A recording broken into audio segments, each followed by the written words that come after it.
Good afternoon, everybody, and welcome back to the West Ham Network. Hope you are all keeping safe and well. Today's rendition of Hammer's Headlines is a 21st of June rendition in association, of course, with the guys over at kumb.com. If you haven't already, you need to go over there and check it out. Great content, great information coming from their website. Of course, they have a forum where you can go and have good chin wag with West Ham fans from all over the globe and get your proper West Ham opinion in there and have a good old debate. Why not? It's what West Ham is all about, isn't it? Of course.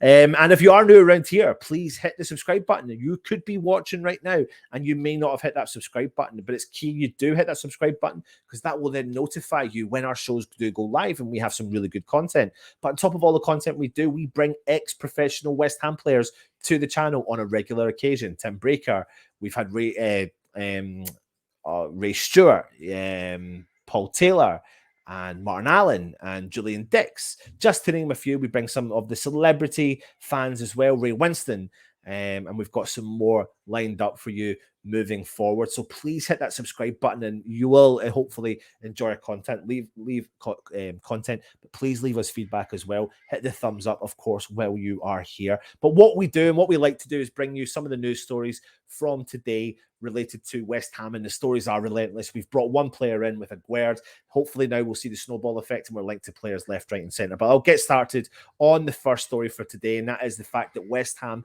are allegedly contemplating a bid to sign the talented Feyenoord midfielder Eriksen Kokcu in the summer transfer window. And that's according to the highly respected journalist Fabrizio Romano, who claimed that West Ham could be set to battle Arsenal for the 21-year-old signature this summer. Now, we all know a central midfielder is an area that we're going to be looking for, and Moyes is wanting to strengthen in the summer. And Romano has claimed that the foreign Feyenoord ace is definitely on West Ham's radar. So let me tell you a little bit about him. He's 21 years old and he's a special talent is what people are saying about him. However, the big stumbling block here could be the £50 million price tag, according to some reports out there. I'm not sure West Ham will pay that for someone who hasn't played in the Premier League before, but you never know. Things can happen, as we all know. And he has been described by several reporters and journalists in that area of the Dutch league as a stunning player. And he is great with both feet. He's very agile, he's very tenacious, and he's got an impressive engine, and he's a great passer of the ball. And you can see how now we're Moisifying the player. And then 32 of his games for Feyenoord last season, the 21-year-old bagged 7 goals and 9 assists. What a comeback, what a return on investment that was. And if he could come into the Premier League and hit the ground running like that, that would be massive. And he's a 16 capped Turkey international, and in those outings for Feyenoord last year, he averaged 1.3 tackles per game. He made over 70 passes per game and recorded an 86 percentage pass completion rate, which is a very, very good return again in investment. We think, and many people think, he would be a really good addition to the West Ham squad, but it is going to be highly debatable as to whether West Ham will pay the massive fee that potentially Feyenoord are looking for him. There could be a negotiation channel there. There could be a loan deal they could have, loan to buy. We don't know. It's yet to be seen. But I wonder if we could be looking at bringing this young, talented player into the club. Who knows? Get your comments in and let me know in the comment section below. But let's move on to the next story, and that is an Christian Eriksen update, because apparently, according to reports, he's knocking back the opportunity to go to Manchester United and work on the project with Erik Ten Hag. So he is available on a free transfer, as we all know, this summer after a short deal with Brentford expired, and he has been attracting multiple clubs' interest from all around Europe, including, of course, former club Tottenham, Manchester United, who it looks like he's knocking back, and West Ham. And we're led to believe he wants to stay in and around the London area, but we just don't know what area of London. Is it going to be north? Is it going to be east? Is it going to be south? Is it going to be west? Who knows? But, I see the fan base is very split on a player like Eriksen. For me, I do like him. If that situation hadn't happened with his health back in the Euros, I think a lot more people would be very open to it. But would a player of Eriksen's quality be linked to a club like West Ham? I don't think it would have happened, and the circumstances has put him in West Ham's radar. Now, he is an exceptional player, great set piece taker. He's very involved in the goals. And I think he would really add some much needed experience but quality to the West Ham team. And it's just whether or not he will see and buy into the David Moyes project. I'm not sure. I'd love for him to do it. I think he would be good. I know the fan base is split on this one. Some people think, why are we looking at a player of 30 years old? But he's in his prime. He's found his prime again. He really was vital to Brentford for the game time that he played in the 6 months. And I really do think he can make that step again into another club if West Ham in particular will convince him to come to the club. I, for one, am all for this deal if we can get it over the line, but several clubs are interested in him. So let's see where this carries on. Let me know your thoughts in the comments section below.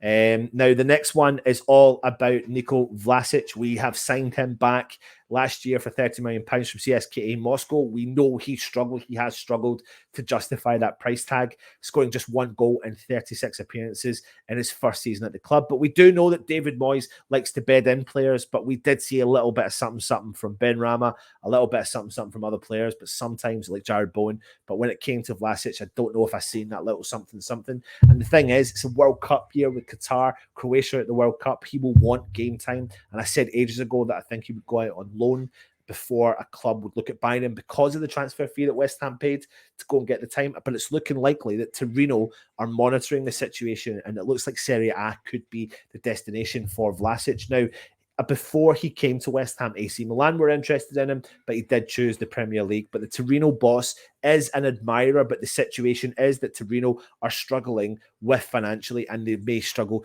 about this deal. So they would be potentially looking, if there was a loan with an option to buy, for West Ham to subsidise the wages to bring someone like Vlasic into Torino. But we will have to wait and see what happens here, because if West Ham are going to sell, they're going to want to recoup some form of close to the money than what they did. But I fear that Vlasic, if he was to leave the club, might go in a cut price deal and West Ham lose out again. And then we know we've got the Felipe Anderson and Sebastian Haller situation again. But I don't see him getting the game time next year, depending on who and if we strengthen even further. But let me know your thoughts by putting it in the comment section below as well. And then I'm going to bring you a little extra couple of stories, and that is the fact that West Ham announced their pre-season schedule and a pre-season game against Rangers at Ibrox in Glasgow on the 19th of July. It's Tuesday, and it's going to be 7:45 kickoff. You could have said it was the final that never happened because the two clubs were in the semi-finals. Rangers got to the Europa League Cup final. West Ham obviously didn't, and Rangers went on to get beat by Frankfurt, who of course beat West Ham. So the tickets will go on sale tomorrow to bondholders, and then it will go to away scheme members before going to the season ticket holders to purchase from 9 a.m. on Thursday the 23rd of June. So it's a good tie to get West Ham ready to rock and roll for the Premier League. But we have announced a whole host of Premier League pre-season fixtures, and there's more to be announced as well. So here we are. I've got some update for you. Servette, Stade de Geneva, Friday the 8th of July. Ipswich Town, Portman Road on Tuesday the 12th of July. Boreham Wood, Middle Park, Tuesday the 12th of July. Reading Select Car Leasing Stadium, Saturday the 16th of July. Rangers, of course, at Ibrox Stadium on Tuesday the 19th of July. And Luton Town at Kenilworth Road on Saturday the 23rd of July. We are led to believe that there are going to be more pre-season fixtures announced, potentially with a couple more potentially in Scotland, but we'll have to keep our eyes keen to the website to see what updates we are getting from there. We're also led to believe that West Ham are going to St Andrews for their training complex and their pre-season training, which starts next week. The players are back in. We're led to believe they'll be at St Andrews next week as well. So keep your eye on the channel, because when we have some content coming from the training complex in and around St Andrews next week, it'll be interesting to see what players will be there and what kind of systems Moyes is working on. This is the 3rd season in a row he is taking the players there as well. Anyway, if you are new around here, please subscribe to the channel, of course. And as we always do, we say thank you to you for subscribing, and we want you to all stay safe and join us tomorrow for another West Ham Daily and another Hammers Headlines. Stay safe and come on, you Irons.